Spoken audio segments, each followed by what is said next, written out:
Well, we want jobs, right?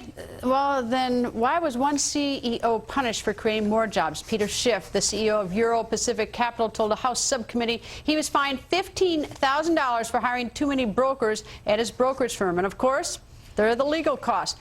Imagine that, a penalty for creating jobs. And Peter Schiff was also the author of How an Economy Grows and Why It Crashes, joins us now. Good evening, sir. Good evening, Greta.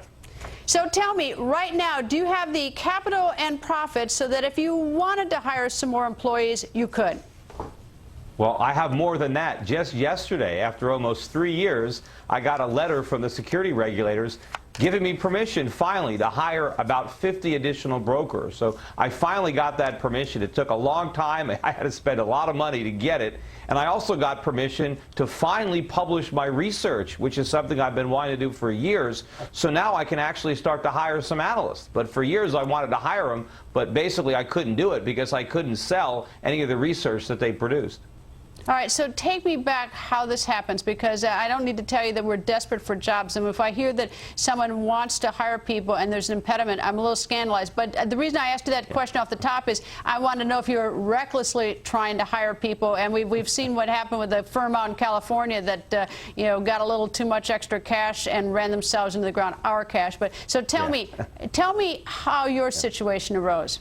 Yeah, I mean, not at all. I mean, first of all, regulations are crippling businesses all around the country. It's not just mine. And in some cases, they don't just cripple the business, they kill the business. But what happened is, if you go back to 2008, my business was growing very rapidly. You know, I had a book, Crash Proof, had a profit from the coming economic collapse.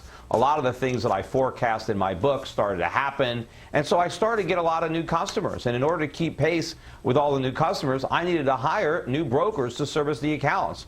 And in the securities industry, there are rules that limit your ability to hire new brokers. You have to get appropriate permission before you can hire. And I actually thought I had the permission, but I didn't. And the regulators actually sent a letter to my company ordering us to stop hiring. I never saw that letter, so I kept hiring anyway. And by the time it came to my attention, I was really in a lot of hot water, because then I had hired about maybe 50 or 60 more people than I was allowed to. And that set into motion a lot of a chain of events and a lot of legal costs on my part, and it really slowed me down. But in the meantime, before I can get around to actually formally requesting permission to hire the additional personnel, you have other compliance issues that come up that put that thing on a back burner. So the whole process took me years. But the bottom line is, I've wanted to expand the business for years, and I wasn't able to do it because of the regulatory hurdles that I had to jump over. And it isn't just the one specifically about how many people you can hire. There are so many things that I'm required to do just to stay in business. And of course, the pretense is, well, we have to protect investors. Investors don't need protection from me. I protect them. I want to protect my reputation. The free market is the best regulator. All these securities regulations do is protect the major brokerage firms from competition, because they make it very difficult for small firms like mine to grow. And in fact, many firms are bankrupted. Look at the last few years. We've lost maybe a third of the small brokerage firms, and the reason they're going out of business is they can't afford to comply with the rules and regulations. Let me ask you a couple quick questions. Who are the regulators? What division of the government? Well, the government, the SEC is part of the government, but the securities industry, which I'm a part of, is regulated by FINRA, which is a private self-regulatory organization, but the government requires me to be a member. So it's not technically the government, but the government requires me to be a member of this organization in order to be a broker. And a lot of the regulations, though, that FINRA is enforcing come from Washington. One of the worst ones was the Patriot Act. The anti-money laundering provisions of the Patriot Act cost me a fortune. And basically, they turned me into an unpaid IRS agent and FBI agent spying on every one of my customers. And if any of my customers looked like they're doing something suspicious, I got to turn them into the government. And if I don't turn them in, that's a crime.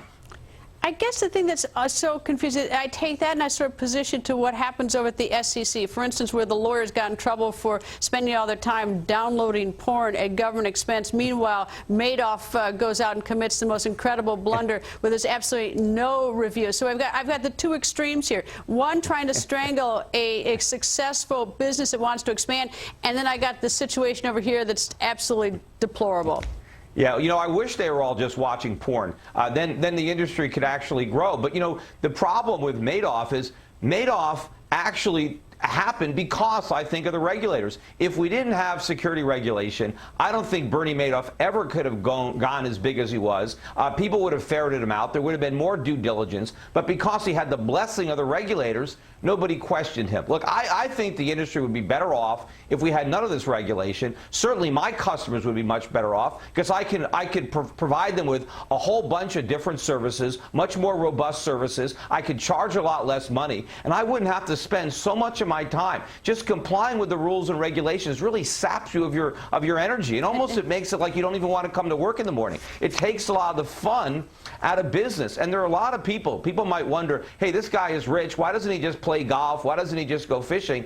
A lot of entrepreneurs, in addition to making money, enjoy running a business. They enjoy growing a business. But the government takes all that joy away. When the government runs your business and tries to micromanage it with all these little regulations, a lot of people just say, I don't want to do it anymore. And some of the harshest regulations fall on companies when they hire people. In fact, you know, one of the worst things that you can do in America is hire somebody. Because the minute you hire somebody, it's almost like you're a criminal. There's all sorts of ways you can be fined. There's all sorts of ways that you can be sued. Your rights go out the window the minute you become an employer. We've passed so many laws to protect employees. We're protecting them from jobs. A lot of people are unemployable now. I got to go, and I know that I could tell that you got a lot of passion in this one. You got a lot to say, but I think we got the picture. Peter, thank you, sir. Sure.